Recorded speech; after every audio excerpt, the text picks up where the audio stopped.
Science à présent. Gilles-Éric Seralini, professeur de biologie moléculaire à l'université de Caen, vient de publier dans une revue scientifique américaine une nouvelle étude sur le Roundup, l'herbicide le plus vendu au monde, fabriqué par la firme américaine Monsanto. Le chercheur canet affirme avoir élucidé les mécanismes de la toxicité du produit sur les cellules humaines. Il a notamment étudié l'action des différents Roundup sur des cellules de nouveau-nés issus du cordon ombilical. Et le professeur Seralini est notre invité ce soir. Bonsoir monsieur, merci d'avoir accepté notre invitation. Alors je parlais des mécanismes de la toxicité. Quels sont-ils et quelles sont ses conséquences sur ces cellules? Bonsoir. Hélas, cet herbicide, à des doses infinitésimales, va pénétrer nos cellules lorsqu'il est, par exemple, dans les rivières, dans les légumes, vous savez aussi dans les OGM. Et il va pouvoir avoir une action triple. D'une part, il va éclater les cellules petit à petit. D'autre part, induire des enzymes qui vont disséminer la mort, le suicide des tissus. Et ensuite, il va aller jusqu'au noyau et étouffer les cellules dans leur mécanisme de respiration cellulaire. Tout cela relève d'enzymes très précises que nous avons étudiées. Alors, vous avez, vous l'avez dit, travaillé sur des doses infinitésimales. Qu'est-ce que ça signifie ?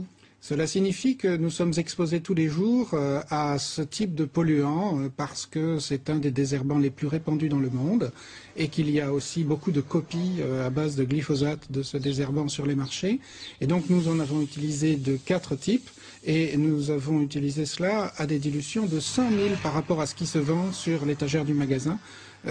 Et même moins quelquefois. Et donc ce sont des doses qui sont acceptées par certaines législations dans les résidus d'aliments OGM par exemple. Ce sont vraiment des doses courantes. Courantes, hein. Donc c'est pour ça que selon vous, il faut faire changer la réglementation. Absolument. Je crois que le laxisme n'est plus de mise et qu'il devient très grave aujourd'hui de courir après les effets toxiques des produits qui sont mis sur le marché alors que de meilleures expérimentations avant leur mise sur le marché pourraient résoudre ces problèmes. Nous sommes en pleine épidémie d'un certain nombre de maladies chroniques, maladies nerveuses, maladies immunitaires, maladies de la reproduction, c'est ce que nous étudions au laboratoire.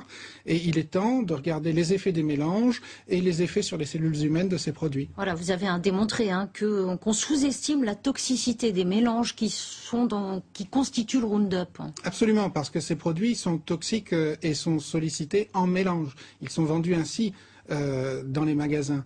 Et pourtant, c'est simplement le principe actif, un des composants qui va être donné à long terme sur des souris ou des rats, par exemple, pour essayer de voir les effets secondaires. Et donc, on sous-estime complètement dans la réglementation les effets de ces produits. Vous espérez que ça change ? Oui, nous sommes proches, par exemple, pour les OGM, nous essayons d'obtenir la transparence. En tout cas, ce que nous demandons, ce que nous exigeons dès à présent, c'est l'ensemble des analyses de sang qui ont été faites avec les animaux qui ont servi à autoriser ces produits. C'est tout à fait nécessaire parce qu'aujourd'hui, c'est encore confidentiel et c'est complètement anormal pour la santé de nos enfants. Merci, merci professeur.